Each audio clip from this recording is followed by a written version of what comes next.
Fix it fast. If your Instant Pot Duo stops mid-cycle and quits early, the unit detected a problem and shut down for safety. Here's how to fix it. Step 1. Check for burn error. If the display shows burn or food burn, the unit detected scorching at the bottom. Press cancel and release any pressure by turning the steam release handle to venting.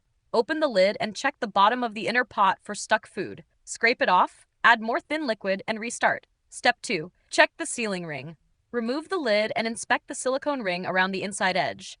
If the ring is loose, twisted, or cracked, pressure drops during cooking and triggers a safety shutdown. Remove the ring and press it firmly back into place. If the ring is stretched or damaged, replace it. I've linked official Instant Pot replacement sealing rings in the description. Step 3. Check your power connection. Unplug the detachable power cord from the back of the unit, push it firmly back into the socket until it clicks. Plug the other end into a different wall outlet. Loose connections or power interruptions can stop cooking mid-cycle.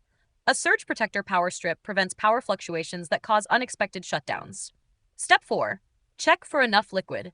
The Instant Pot Duo needs at least 375 milliliters of thin liquid for the 6-quart model to maintain pressure throughout cooking.